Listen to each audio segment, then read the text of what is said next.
School ടൈമിൽ ഭയങ്കര പേടിയായിരുന്നു ഫ്രണ്ട്സിനോട് പറയാൻ അവർ അക്സെപ്റ്റ് ചെയ്യുമെന്നൊക്കെ. ഇപ്പൊ നിങ്ങൾ കോളേജ് ലൈഫിലേക്ക് നാട്ടിലേക്ക് വന്നു, നിങ്ങളുടെ രണ്ടുപേരുടെ റിലേഷൻഷിപ്പ് ഈ ഒരു വ്യക്തിയോട് ഓപ്പൺ ആയിട്ട് പറയാ എന്ന് തോന്നി അങ്ങനെ പറഞ്ഞൊരു വ്യക്തിയുണ്ടോ നിങ്ങളുടെ ലൈഫ്? ഞാൻ എന്റെ കോളേജിലെ ഫ്രണ്ട്സിനോട് പറഞ്ഞിട്ടുണ്ടായിരുന്നു. ഒരുപാട് എല്ലാവരും മൂന്നാല് പേര്, ഒരാളോടെ ഞാൻ കൂടുതൽ പറഞ്ഞത്. അപ്പൊ ബാക്കി ഒരാളും കൂടെ ഞാൻ പറഞ്ഞു. അപ്പൊ അവളും ഓക്കെ ആയിരിക്കും എന്നുള്ളതിൽ പറഞ്ഞു. അപ്പൊ അത് ആക്സെപ്റ്റ് ചെയ്തപ്പോ എനിക്ക് ഭയങ്കര സന്തോഷമായി. ഇവളോടൊക്കെ സംസാരിക്കുമായിരുന്നു അവരൊക്കെ. അവർ ഫസ്റ്റ് വന്നപ്പോ അവരുടെ എക്സ്പ്രഷൻ എന്ത് അഡ്വൈസ് അല്ലെങ്കിൽ എന്താ അവർക്ക് കോളേജിൽ പോകുമ്പോ ആ ടൈമില് വേറെ കുട്ടിയുടെ ഫോൺ വാങ്ങി ഞാൻ ഇവളൊരു 10 മിനിറ്റ് രാവിലെ ഇവളവിടെ നിന്ന് ഇറങ്ങുന്ന കോളേജിൽ ഇറങ്ങുന്ന ഒരു സമയം കറക്റ്റ് ആണെങ്കിൽ ഇവള് എടുക്കും. അപ്പൊ അങ്ങനെ ഒന്ന് ട്രൈ ചെയ്ത് അങ്ങനെ വിളിക്കലുണ്ട്. അപ്പൊ എപ്പോഴും അവരുടെ ഫോൺ കൊണ്ടുവരുമ്പോഴാണ് നൂറനെ വിളിക്കുന്നത്. അപ്പൊ അവർക്ക് ഒരു ഡൗട്ട് ഉണ്ട്. അപ്പൊ അവരത് പ്രതീക്ഷിച്ചതാണ്. പറഞ്ഞപ്പോ അവർക്ക് കൺഫേം ആയി. ഡൗട്ട് ഉണ്ടായിരുന്നു. ഇപ്പോഴും ആ ഫ്രണ്ട്സ് ആയിട്ട് കണക്ഷൻ ഉണ്ടോ? കണക്ഷൻ ഉണ്ട്, എപ്പോഴും അല്ല, പക്ഷെ എന്നാലും നമ്മൾ കണക്റ്റഡ് ആണ്. എനിക്ക് പറയാന് അങ്ങനെ ആരും ഉണ്ടായിട്ടില്ല കേട്ടോ. ആരോടും പറഞ്ഞിട്ടില്ല. ലൈക് പാരന്റ്സ് അറിഞ്ഞതാണ്, അല്ലാണ്ട് ഞാൻ പോയി പറഞ്ഞതല്ല. ആരോടും അങ്ങനെ പറഞ്ഞിട്ടില്ല. ഓക്കെ. അതിനുശേഷം വീണ്ടും 3 ഇയേഴ്സിന് ശേഷം വീണ്ടും നിങ്ങളെ വീട്ടിൽ വീണ്ടും പൊക്കി. അത് നൂറയുടെ പാരന്റ്സ് തന്നെയാണ് പൊക്കലും അടിമേടിക്കല്. ഞാൻ കാരണം ശരിക്കും പറഞ്ഞാൽ ഇവള് കുറെ സ്ട്രഗിൾ ചെയ്തിട്ടുണ്ട്. കാരണം എന്റെ ഒരു വിവരമില്ലായ്മ കൊണ്ട് പിടിക്കുന്നത്. എന്നിട്ട് ഇവളെ വീട്ടിൽ പ്രശ്നമാവുന്നു, ഇവക്ക് കുറെ സ്ട്രഗിൾ ആവുന്നുണ്ടായിരുന്നു, എനിക്കും വരുന്നുണ്ടായിരുന്നു. പക്ഷെ ഓക്കെ, ഒരു കെയർലെസ്നെസ് ആയിട്ടാണ് എനിക്ക് തോന്നുന്നത്. കെയർലെസ്നെസ് അല്ല, ഉമ്മാക്ക് പെട്ടെന്ന് മനസ്സിലാവുന്നത്. ലൈക് ഒരു വട്ടം ഡൗട്ട് ആയ പിന്നെ ആ ഒരു ഇതുണ്ടാവുമല്ലോ. ചാറ്റ് ചെയ്യുമ്പോൾ എന്റെ വീട്ടിലെ സംശയം തുടങ്ങി. ഇങ്ങനെ ഫോൺ പിടിക്കുകയാണെങ്കിൽ നൂറക്ക് മെസ്സേജ് അയക്കാനാണ്. അപ്പൊ ഞാൻ ഒരു ചാറ്റ് ചെയ്യാൻ പഠിച്ചു. അങ്ങനെ ഒരു ഉമ്മമാരെ പിടിച്ചു. ഓക്കെ. ഇപ്പം ഏറ്റവും കൂടുതൽ ഒരു പക്ഷേ ഇപ്പൊ ഞാൻ ന്യൂസും ഇതെല്ലാം വായിച്ചപ്പോഴത്തേനും നിങ്ങളെ കുറിച്ച് ഞാൻ റിസർച്ച് ചെയ്തപ്പോ എനിക്ക് മനസ്സിലാക്കിയത് നൂറയുടെ പേരൻസ് ഭയങ്കരമായിട്ട് ആദിലയുടെ പേരൻസിനോട് പുഷ് ചെയ്യുന്നുണ്ടായിരുന്നു, ഇങ്ങനെ മാറണം. ഇപ്പൊ അങ്ങനെ ഉണ്ടായിരുന്നില്ലെങ്കിൽ ആദിലയുടെ പേരൻസ് അക്സെപ്റ്റ് ചെയ്യുമായിരുന്നോ? നൂറയുടെ ഫാമിലിയും കൂടെ സപ്പോർട്ട് ആയിരുന്നെങ്കിൽ ആദിലയുടെ പേരൻസ് സപ്പോർട്ട് ചെയ്യുമായിരുന്നോ? എനിക്ക് തോന്നിയിട്ടില്ല. ഓക്കെ. ഇവയുടെ കാര്യം ലൈക്ക് അവിടെ റിലീജിയന്റെ ഒരു പ്രശ്നമുണ്ട്. ഇപ്പൊ നമ്മള് റിലീജിയനും എല്ലാതും മാറ്റി വെച്ചിട്ട് ഒരു മനുഷ്യനായിട്ട് തിങ്ക് ചെയ്യുകയാണെങ്കിൽ മേ ബി ആക്സെപ്റ്റ് ചെയ്തേനെ. പക്ഷെ എല്ലാവരും ഇവിടത്തെ ഇത് എങ്ങനെയെങ്കിലും ആ ഒരു സെറ്റ് ഓഫ് റൂൾസിലൂടെ ജീവിച്ചിട്ട് വേറെ ജീവിതത്തിലാണല്ലോ, പരലോകത്തെ ജീവിതത്തിലോട്ട് കോൺസെൻട്രേറ്റ് ചെയ്യുന്ന ആൾക്കാരോട് പറഞ്ഞിട്ട് അതൊരു സെറ്റ് ഓഫ് ആൾക്കാരുടെ വിശ്വാസം, അതിലൊന്നും പറയാൻ പറ്റൂല. അത് മാത്രമല്ല, ഫാദറും ഭയങ്കര മെയിൽ ഷോനിസ്റ്റ് ഒക്കെ ആയിട്ടുള്ള ഒരാളാണ്. ഇവൻ നമ്മൾ പുറത്ത് പഠിച്ചോണ്ട് നാട്ടിലോട്ട് വന്നപ്പോൾ ഡോക്യുമെന്റ്സിൽ കുറച്ച് പേരൊക്കെ വ്യത്യാസം ഉണ്ടായിരുന്നു. അപ്പൊ ജോലിക്കൊക്കെ ഇതാകണമെങ്കിൽ പേരെല്ലാം കറക്റ്റ്, എനിക്ക് ഡോക്യുമെന്റ്സ് ഒക്കെ ഒന്ന് നമ്മൾ ഇറങ്ങുന്നതിന് മുന്നേ ക്ലിയർ ആക്കണമെന്നുണ്ടായിരുന്നു. അപ്പൊ അതിനൊക്കെ വേണ്ടി ഞാൻ ഇങ്ങനെ അക്ഷയയിലൊക്കെ പോകുമ്പോൾ നീ എന്തിനാ അതൊക്കെ പേരൊക്കെ മാറ്റണം, എന്തായാലും കല്യാണം കഴിക്കാൻ പോണേട്, ജോലിക്കൊന്നും പോകില്ല, പിന്നെ എന്തിനാ അങ്ങനെയൊക്കെ ഉള്ളൊരു കല്യാണം എന്നല്ലാതെ വേറെ ഒരു ഇതില്ല മൈൻഡില്.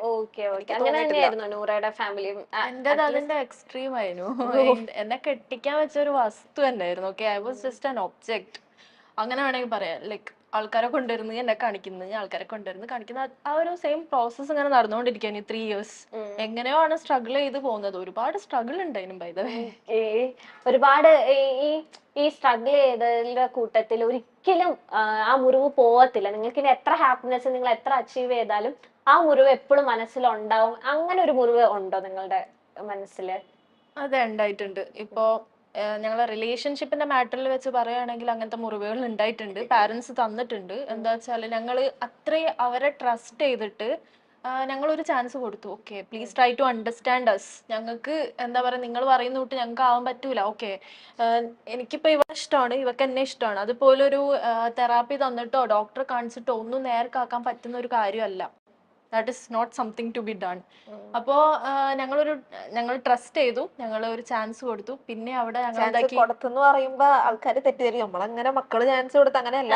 പാരന്റ്സിനെ ഞങ്ങൾക്ക് വേണം, ഞങ്ങൾക്ക് വേണം എന്നുള്ളൊരു ഇത് ഉണ്ടെന്ന് പറഞ്ഞു. അതായത് അവരാ വെറുപ്പിച്ച് അങ്ങനെയല്ല. കാര്യങ്ങളൊന്നും ഞങ്ങൾ ഓപ്റ്റ് ചെയ്ത ഒരു ഇതേ അല്ലായിരുന്നു. ഓക്കെ, ഞങ്ങൾ അതൊന്നും ഇല്ലാണ്ട് ഫുള്ളി ഓപ്റ്റ് ഓക്കെ, ഞങ്ങള് മുന്നോട്ട് പോവാം, ഇഫ് യു അണ്ടർസ്റ്റാൻഡ് അസ്.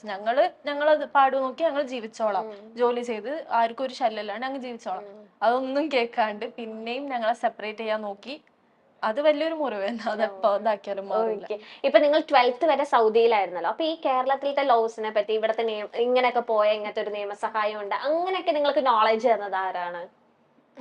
കമ്മ്യൂണിറ്റിയിലുള്ള ആൾക്കാർ നോളേജ് തന്നിട്ടുണ്ടായിരുന്നു. നമ്മള് സ്റ്റാർട്ടിങ്ങിൽ കമ്മ്യൂണിറ്റിയിലുള്ള ആൾക്കാരല്ല, നമ്മൾ കുറെ റീസെർച്ച് ചെയ്തിട്ടുണ്ടായിരുന്നു. ഓക്കെ. പക്ഷെ കൂടുതൽ കാണുന്നത് ട്രാൻസ്ജെൻഡേഴ്സിന്റെ കാര്യങ്ങൾ നമ്മൾ കണ്ടുകൊണ്ടിരുന്നത്, ഇന്റർനെറ്റിലും പെട്ടെന്ന് അവൈലബിൾ ആയിട്ടുള്ളത്. അതല്ലാതെ നമ്മുടെ നാട്ടിൽ വന്ന നമ്മുടെ ലെസ്ബിയൻ, ആ, ഗേ അങ്ങനെ നമ്മൾക്ക് നമ്മള് വലിയൊരു പിന്നീട് ഐഡിയ അല്ലായിരുന്നു. അതിനൊന്നും തീരെ ഐഡിയ, ട്രാൻസ്ജെൻഡേഴ്സിന്റെ ഇത് മാത്രമേ ഉള്ളൂ നമ്മൾ അതെ അതെ കാണുന്നത്, അതെ അതെ വേറെ ഒന്നും സത്യം. ഇല്ലല്ലോ. ഇല്ല ഇല്ല.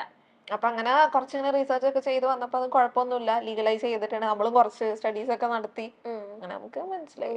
അപ്പൊ ഇത്രയും സ്ട്രിക്റ്റ് ആണല്ലോ, അപ്പൊ നിങ്ങളുടെ രണ്ടുപേരുടെ വീട്ടിൽ ഇത്രയും പൂട്ടിട്ട്, അപ്പൊ എങ്ങനെ ഒരു ഫസ്റ്റ് ഒരു മീഡിയ അപ്രോച്ചിലേക്ക് അതിലേക്ക് എങ്ങനെ എത്തിപ്പെടാം? കാരണം പേരൻസിന്റെ കണ്ണു വെട്ടിച്ച് വേണമല്ലോ നിങ്ങൾക്ക് ഓരോ കാര്യങ്ങളും ചെയ്യാനായിട്ട്. ഇവളാണ് ഫസ്റ്റ് ലൈക് മീഡിയയിൽ ഒരു ഞാൻ ആക്ച്വലി FB ഒരു വീഡിയോ ഇട്ടതാ ഇൻസ്റ്റാഗ്രാമില്, അതിനുശേഷമാണ് നമ്മള് മീഡിയയിലോട്ട് പോകുന്നത്. അപ്പൊ അവിടെ വന്നു, ലൈക്ക് ഞാൻ ഈ ക്യാമറയുടെ മുന്നിൽ ഫോട്ടോ എടുക്കാൻ വരെ എനിക്ക് ഭയങ്കര ബുദ്ധിമുട്ടുള്ള ഒരാളായിരുന്നു പണ്ട് ട്ടോ. അതെ, ഭയങ്കര എന്തോ പോലെയായിരുന്നു എനിക്ക് ഫോട്ടോ എടുക്കാനും വീഡിയോ എടുക്കാനൊക്കെ ഭയങ്കര അങ്ങനത്തെ ഒരു ഇതില്ലേ, കയക്കാനാ വെറുതെ ഒരു ഇങ്ങനെ എടുക്കും അങ്ങനത്തെ ഒരു ഇതായിരുന്നു. പക്ഷെ അപ്പ ആ ഒരു നേരത്ത് എനിക്ക് എന്ത് സ്ട്രെങ്ത്തിലാണ് ഞാൻ അത് പറഞ്ഞതെന്ന് എനിക്കറിയില്ല, ഇപ്പോഴും എനിക്കറിയില്ല. ലൈക്ക് ഇത്രത്തോളം അതിന്റെ ഇടയ്ക്ക് ഞാൻ അബ്യൂസ്ഡ് ആയിട്ടുണ്ട് ആ ഒരു ടൈമില്. പിന്നെ ഫാദറിന്റെ അബ്യൂസ് ഉണ്ടായിട്ടുണ്ട്. പിന്നെ വേറെ റിലേറ്റീവ്സ് ഉണ്ട്, എളാപ്പാന്ന് പറയുന്ന ആൾക്കാരുണ്ട്. അവരൊക്കെ മോശമായിട്ട് വാ നിങ്ങൾക്ക് ഹോട്ടലിൽ പോവാ, നിങ്ങൾക്ക് ഞാൻ വേണമെങ്കിൽ നിങ്ങളുടെ ഭർത്താവായിട്ട് നിക്കാന്നുള്ള രീതിക്കൊക്കെ സംസാരിച്ചിട്ടുണ്ട്. ഇവരെ വിചാരം ഒരു കൂടെ കിടന്ന എന്തോ മാറും എന്നുള്ളൊരു സംഗതി. ഇതൊക്കെ നമ്മൾ കേട്ടും ഇത്ര അനുഭവിച്ച് വന്ന് നിൽക്കുമ്പോ എന്ത് സ്ട്രെങ്ത്തിലാണ് ഞാൻ പറഞ്ഞത് എനിക്ക് ഇപ്പോഴും അറിയില്ല. പക്ഷെ ആ ഒരു സംഭവങ്ങളൊക്കെ ആയിരിക്കും എന്നെ അങ്ങനെ ഷേപ്പ് ചെയ്ത് എനിക്കത് പറയാനുള്ള ഒരു സ്ട്രെങ്ത് തന്നതും അങ്ങനെയാണെന്നാണ് എനിക്ക് തോന്നുന്നത്. അതെ അതെ, ആ ന്യൂസിലൊക്കെ ഭയങ്കര മെച്യൂർഡ് ആയിട്ട് ഓരോ കാര്യങ്ങളും അതിലാണ് ഏറ്റവും കൂടുതൽ. കാരണം നൂറേനെ ഇല്ലായിരുന്നല്ലോ, അപ്പൊ ഭയങ്കര മെച്യൂർഡ് ആയിട്ടാണ് സംസാരിച്ചത്. അപ്പൊ ഞാൻ ആ ന്യൂസ് വായിച്ചപ്പം ഒരുപാട് പേര് കമന്റ്സ്, ഇപ്പം ഒരുപാട് ഞങ്ങൾ ഇങ്ങനെ ഇന്റർവ്യൂസ് ചെയ്യുമ്പോഴത്തേനും ഇപ്പൊ നമ്മൾ ഓരോ കാര്യങ്ങളും അടിയിൽ കമന്റ്സ് വരുമല്ലോ, നിങ്ങൾക്ക് ഇരുന്ന് ചിരിക്കാം, സ്വന്തം കുടുംബത്തിൽ വന്നാലാണ് ആ വേദന അറിയുള്ളൂ എന്നാണ് എല്ലാ ഇന്റർവ്യൂസിന്റെ അടിയിലും ഞാൻ കണ്ടത്. ഇപ്പൊ ഏതൊരു അവതാരിക പറഞ്ഞാലും നിങ്ങൾക്ക് ഇവരെ ഇത് ചെയ്യാം, സ്വന്തം കുടുംബത്തിൽ വന്നിട്ടുണ്ടെങ്കിൽ എന്ത് ചെയ്യും. അപ്പൊ അങ്ങനത്തെ ഒരുപാട് കമന്റ്സ് നിങ്ങളും കണ്ടിട്ടുണ്ടാവൂലേ ഇപ്പൊ ഓരോ ഇന്റർവ്യൂസിന്റെ തന്നെ. അപ്പൊ അങ്ങനെ കമന്റ്സ് ഇടുന്നവരോട് എന്താ പറയാനുള്ളത്? ഇതിൽ വരുന്നത് ഇത് പറയുന്നുണ്ടല്ലോ, ഞങ്ങൾക്ക് വന്നത് ഞങ്ങൾക്കേ അറിയുള്ളൂ, അവർക്ക് എങ്ങനെ ഇരുന്ന് പറയാം. ഇപ്പൊ ഞാനും ഇവള് ഗോത്രൂ ചെയ്ത് രണ്ടും എന്റെ ഡിഫറെന്റ് സാധനമാണ്. ഒരുമിച്ചുള്ളപ്പോൾ അത് ഗോത്രൂ ചെയ്ത് സിമിലാരിറ്റീസ് ഉണ്ട്, പക്ഷെ നമ്മൾ എഫക്ട് ചെയ്യുന്നത് ഡിഫറെന്റ്ലി ആയിരിക്കും. അപ്പൊ അത് ഇങ്ങനെ ആൾക്കാർക്ക് കമന്റ് ചെയ്യാം. That's it. ഇപ്പോഴും ഞങ്ങളെ സം പാർട്സ് ആർ മിസ്സിംഗ്, അങ്ങനെയാണ് പറയുക. വി ആർ നോട്ട് കംപ്ലീറ്റ് കാരണം ട്രോമ എഫക്റ്റഡ് ആണ്. ലോട്ട് ഓഫ് തിങ്സ് ഞങ്ങൾക്ക് സ്ട്രഗിൾ ആയി വന്നിട്ടുണ്ട്. ഇപ്പോഴും അത് ഞങ്ങളെ എഫക്ട് ചെയ്യാറുണ്ട്. ഓക്കെ, അതും ഞങ്ങളതൊന്നും ഓവർ എക്സ്പ്രസ് ചെയ്യാറൊന്നുമില്ല, യൂട്യൂബിലാണെങ്കിലും എവിടെ ആണെങ്കിലും ഞങ്ങൾ ഓവർ അത് പറഞ്ഞ് കരച്ചില് വീഴ്ചില് അതൊന്നും ഞങ്ങൾക്ക് താല്പര്യമല്ല. ഓക്കെ, കഴിഞ്ഞത് കഴിഞ്ഞു, we just have to move on, അത്രേ ഉള്ളൂ. പിന്നെ ഈ പറയുന്നുണ്ടല്ലോ നിങ്ങളെ വീട്ടിലും ഇങ്ങനത്തെ ആൾക്കാരുണ്ടാവണം, അങ്ങനെ പറയുന്ന ആൾക്കാരുണ്ട്. Okay, let it be. Like ഇപ്പൊ ഈ പറയുന്ന ആൾക്കാരെ വീട്ടിലാണെങ്കിലും കമ്മ്യൂണിറ്റിയിലുള്ള ആൾക്കാരുണ്ടെങ്കിൽ ഇവരെന്താക്കും, കൊല്ലുവോ, എന്തെങ്കിലും ചെയ്യാൻ പറ്റില്ല. ഇവരെ മക്കള് ഇവര് കൊല്ലുവോ? കൊല്ലാണ് കൊല്ലട്ടെ, എന്നാ പിന്നെ അതിന്റെ നിയമത്തിന്റെ സ്ട്രഗിൾ ചെയ്യണ്ടല്ലോ, കൊന്നോട് പിന്നെ ഒന്നും അറിയേണ്ട ആവശ്യമില്ലല്ലോ. പിന്നെ അവർക്ക് ആ ഗിൽറ്റ് വെച്ചിട്ട് ജീവിക്കാൻ പറ്റുകയാണെങ്കിൽ ജീവിക്കട്ടെ. പ്രതിസന്ധികൾ തരണം ചെയ്ത് ജീവിതത്തിൽ പ്രണയ സഫലീകരണം നേടിയവരാണ് ആദിലയും നൂറയും. സുഹൃത്ത് നൂറയുമായി പ്രണയത്തിലാണെന്നും ഒരുമിച്ച് ജീവിക്കണമെന്നും കുടുംബാംഗങ്ങളോട് തുറന്നു പറഞ്ഞതോടെയാണ് ആദിലയും നൂറയും പ്രതിബന്ധങ്ങളിലേക്ക് എത്തിപ്പെടുന്നത്. സൗദിയിലെ സ്കൂളിൽ പഠിക്കുമ്പോൾ +1 വെച്ചാണ് ആദില നൂറയെ കണ്ടുമുട്ടുന്നത്. ഇരുവരും തമ്മിലുള്ള സൗഹൃദം വൈകാതെ പ്രണയമായി വളരുകയായിരുന്നു. ഒരുമിക്കണം എന്ന് ചിന്തിച്ചപ്പോഴാണ് വീട്ടുകാർ റെസ്ട്രിക്ഷൻസ് കൊണ്ടുവരുന്നത്. അവർ വേഗം വിവാഹം ചെയ്യിപ്പിക്കാൻ നോക്കി. ഒരിക്കൽ പോലും എന്തുകൊണ്ടാണ് ഞങ്ങൾ ഇങ്ങനെ ചിന്തിച്ചത് എന്നവർ ഒരിക്കലും അന്വേഷിച്ചില്ല. റൂൾ ഇതാണ്, അതുകൊണ്ട് നിങ്ങളും ഇങ്ങനെ ആകണം എന്ന ചിന്ത ഞങ്ങളിലും അടിച്ചേൽപ്പിച്ചു. അപ്പോഴാണ് വീട് വിട്ടിറങ്ങാം എന്ന തീരുമാനത്തിൽ എത്തുന്നത്. ആദ്യകാലങ്ങളിൽ ഞങ്ങൾക്കും മനസ്സിലായിരുന്നില്ല ഐഡന്റിറ്റി. പിന്നീട് ഗൂഗിളിലും മറ്റും സെർച്ച് ചെയ്തപ്പോഴാണ് കാര്യങ്ങളിൽ ഒരു വ്യക്തത വരുന്നത്. തുടക്ക സമയത്ത് നമുക്ക് ഫ്രണ്ട്ഷിപ്പിൽ തന്നെ ഒരു പൊസസീവ്നെസ്സും മറ്റും ഉണ്ടായിരുന്നു എന്ന് ആദിലയും നൂറയും പറയുന്നു. ഓപ്പോസിറ്റ് ജെൻഡർ ആയിരുന്നുവെങ്കിൽ വിവാഹം കഴിക്കാമായിരുന്നല്ലോ, രണ്ടാളും മുസ്ലിം ആയിരുന്നു, അപ്പോൾ വിഷയം ഉണ്ടാകില്ലല്ലോ എന്ന ചിന്തയും വന്നു. ഇനി എന്ത് എന്ന് ചിന്തിക്കുമ്പോഴാണ് ഗൂഗിളിൽ നിന്നും നമുക്ക് ഒരുമിച്ച് ജീവിക്കാം എന്ന് മനസ്സിലാക്കുന്നത് എന്നും ഇരുവരും പറയുന്നു. വീട്ടിൽ പറയേണ്ട കാര്യം വന്നിട്ടില്ല, അല്ലാതെ തന്നെ അവർക്ക് കാര്യങ്ങൾ മനസ്സിലായി എന്നും അറിഞ്ഞ സമയത്ത് അവർ ഞെട്ടിപ്പോയി എന്നും പറയുന്നു.